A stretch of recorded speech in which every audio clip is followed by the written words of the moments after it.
This full moon in Aquarius is serious as fuck. And it's serious in a way where we're seriously getting rid of something that is too serious. Because we can't handle everything being so dire. And luckily, it looks like we're breaking this tension off. So if you're excited to dive into what exactly we can expect from this full moon in Aquarius this August, make sure that you like, subscribe, and hit that notification bell so that you are always up to date with what the stars have in store for you. Hi, I'm Maren. If you're new here, I am an astrologer using Hellenistic traditional techniques mainly, and I use whole sign houses and the tropical zodiac. Firstly, I'm going to get into the overall vibe of this full moon, what the astrology of it is, and then get into the world event charts and what I predict. And if you have not already seen your August or September rising sign horoscope videos, depending on when you're watching this, feel free to check those out on my channel as well. I make monthly videos for every rising sign, documenting quickly, succinctly, but informatively what's coming up for you for the month. So this full moon is on August 11th, 2022 at 9:36 p.m. Eastern Time. The sun is at 19 degrees of Leo and the moon is at 19 degrees of Aquarius, because full moons are always where the sun is opposite the moon, polar degrees in the sky.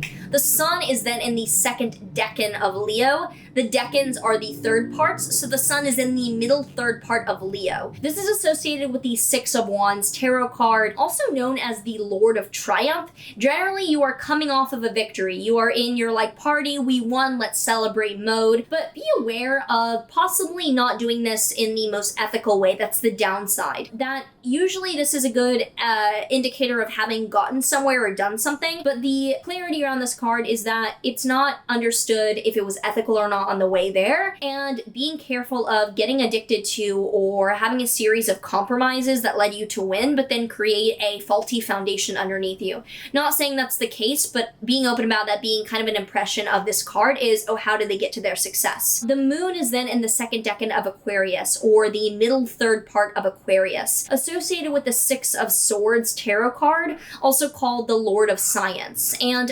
this card, everything, it has a figure crossing a river. You are solving a problem. You are seeing what the method is that you need to enact to get where you need to go. So with the moon conjunct Saturn in Aquarius, which is a very serious, very sober planning, the moon almost exactly conjunct Saturn in its own sign, because Saturn rules Aquarius. This is sober as fuck. Saturn is retrograde, which is usually very internal, and the moon is obviously direct, but with it engage in an engagement, when planets are within 3 degrees of one another and they are applying, one is applying, and in this case, both are applying because Saturn is retrograde, the moon is direct, they are engaging, applying to each other. This is very intense. This is the most intense aspect possible, an applying, engaging conjunction.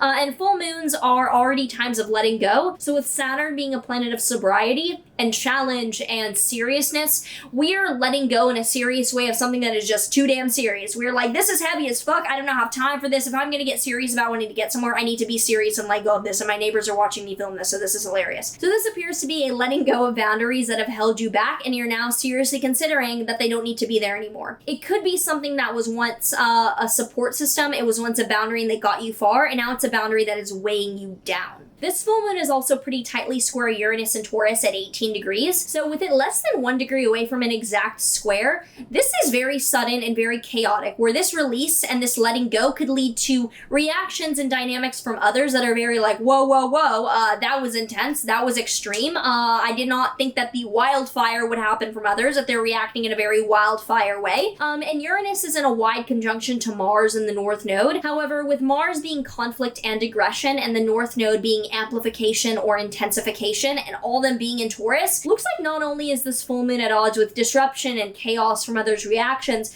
but also aggression and frustration and others feeling like they're not changing their ways or they're being very stubborn.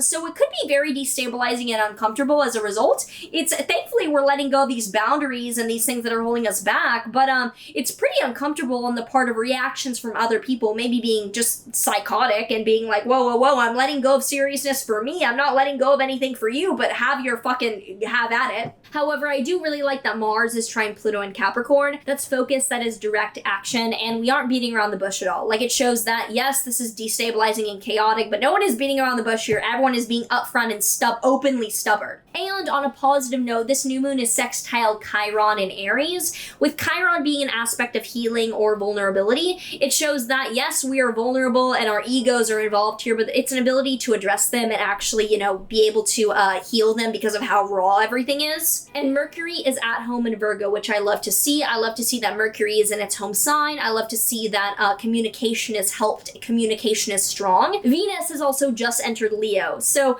with Venus, one in Leo, which is drama, which is letting all the dirty laundry air out, because we all want a good reality show scene of the Real Housewives of New Jersey flipping the table. If you know, you know. That's my favorite scene of all time in reality TV. But Venus in Leo means that it is trine Jupiter in Aries, and the two benefics in a trine, the most positive aspect between the two positive planets. That is beautiful for showing that there's a lot of courage, there's a lot of ego, there's a lot of motivation here. Even if people are chaotic, even if people are just stubborn, there's a lot of goodwill here, and we are really trying to come from a good place. Overall, this is a challenging full moon. I say challenging very neutrally because Saturn is conjunct the moon. Saturn is challenge. It is a challenging new moon. It is about getting rid of something that was once a support system but is now a block, and it's just heavy. It's just too serious and heavy. We don't need to deal with that anymore. Something that I do want to say and be aware of is that the collateral damage of trying to change something can be worse than not changing something at all. That something can be harmful and changing it can lead to more harm. I sound very conservative when I say that, but as a Capricorn rising, that's kind of how I operate. That is a downside to something like this, but if it's worth it to you, it's worth it. So if you already know what house Aquarius is in your chart and where this will be happening for you, let me know down below. Would love to hear how you're feeling about this full moon. So in the United States' chart, this is close to the US natal moon in Aquarius, and full moons and new moons right on this moon in Aquarius tend to be very active for the US because this is literally right on the US's moon, and it's in the third house of daily policies. The third house can deal with transportation, with infrastructure, with education, and with the moon ruling the eighth house of the economy and like investments, I think this full moon could directly have to do with student loans and a refusal to honor them and let go of the concept in the current way that it's spoken of, because full moons are letting go, conjunct Saturn, very serious, on the US's natal moon, which is close to home, in the third house of education or infrastructure, which rules the eighth house of like markets and money. I think it screams letting go of something around financial policy or letting go of something around student loans where they are not honored.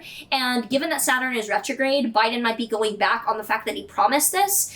And with like third house, eighth house connection, I just think it screams either infrastructure or education and student loans and them not being honored. Also with Mars, Uranus, and the North Node in the sixth house, and the sixth house being peers and students, I just think it really looks like the working person, maybe the burdened student loan, like working person, is having to like deal with that being realized. So for Biden, this is opposing his natal Chiron in Leo, and the sun is widely on this asteroid in his chart right now, in his ninth house of higher education or foreign policy. So I think it could be showing that he's insecure and he's having a weak spot in what he's having to talk about and deal with here, because he's having to go back on something that he did promise. Could even be a leak of something with this announcement, like he wasn't supposed to really be talking about this, but he has to address it and come out and say something. And with Mars, Uranus, and North Node tightly opposite his Scorpio stellium, Mars, Uranus, and the North Node in its sixth house of physical health, opposing his Scorpio planets in the 12th house of mental health, close to his sun, which is ruling his ninth house of foreign policy. I really think that this is reiterating some physical and mental health concerns for him, and issues with education, which could be the student loan shit, but does not look good for his physical and mental health, frankly. I mean, with that sixth house, yeah, Lord help him. Sorry, I'm being inconsiderate. Whatever. In Russia's chart, this full moon is in its first house, seventh house axis. So spotlight on Russia as a country is pretty intense during this time. I think there could be a letting go of an alliance or a partnership, because Moon Saturn in the seventh house shows some pretty sober cord cutting, and it's not necessarily the most intense for Russia compared to some other charts, because Russia has 0 degrees Leo Aquarius as its ascendant descendant, and this is not at 0 degrees, it's near the other end. But with Jupiter near its midheaven, I see that there's a relevance for legacy, and in the 10th house, the transiting Mars, Uranus, North Node opposing its 4th house Venus, Pluto looks like sudden disruption and shocks that Russia enacts. I think that Mercury conjunct its natal Jupiter in the Virgo 2nd house looks like a financial announcement. It could actually be a supportive financial announcement, or something that at least appears logical for them to do to try to preserve financial integrity. So I think that this will be important to look for an announcement or something spoken about. It doesn't necessarily mean the most dire like consequences in that moment for Russia. For Putin, Mars, Uranus, Uranus and the North Node are right on his natal Jupiter in the 7th house. So there's a huge focus on breaking ties with an alliance or partner very suddenly. And there's this 7th house reiteration of just another party very clearly in both Russia and Putin's charts. With the Moon and Saturn on his natal North Node and IC in the 4th house of home, family, property, it would make sense for this to be like breaking ties or ending something in regards to Ukraine. The Moon Saturn there on his North Node look like a seriousness and focusedness on expansion. And I think that it shows Putin is attempting to do something directly here to increase land reach, could be Donbass region, and forcing Ukraine to do something. But I don't think it's possible with the Saturn involvement here. I think it's met with harsh opposition, and he is not successful, even as he attempts to do something very intense during this time. I do want to note as well that the end of this month on August 31st, he ends up having a major peak in his ZR on level 2. So I spoke about this in my previous videos, but he does enter a zodiacal releasing level 2 major peak end of August, where he will be more noticed. For Ukraine, this is right on Ukraine's natal moon in its 2nd house of finances, and with Moon Saturn right on its 2nd house showing a rough financial focus, with the moon ruling the 7th house of opponents and Mars right in Ukraine's 5th house on its IC. I think it definitely could be about an invasion or threat of such from Russia, and a financial component also involved in that. For Zelensky, this full moon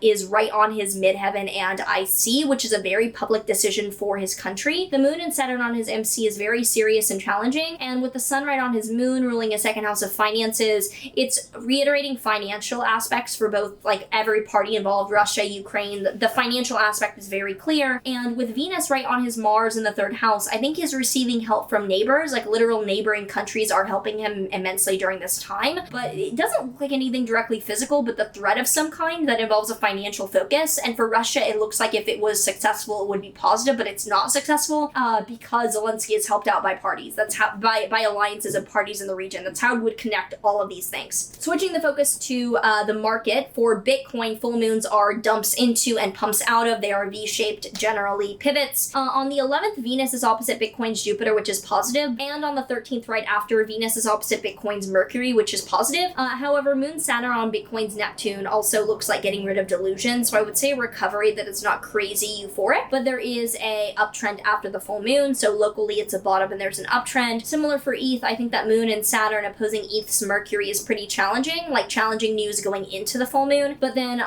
recovering after is still likely because of what full moons are locally. So if you enjoyed this, do check out my courses down below in case you're wanting to learn. Do check out my other offerings and other videos as well. I offer mini readings on Hey Hero. If you want to ask me a question, more than happy to answer you there. And otherwise, make sure you leave a comment explaining any thoughts, feelings, or complaints that you have with me and my articulations in this video. Take them up with customer service in the comments down below. And I will see you in the next one.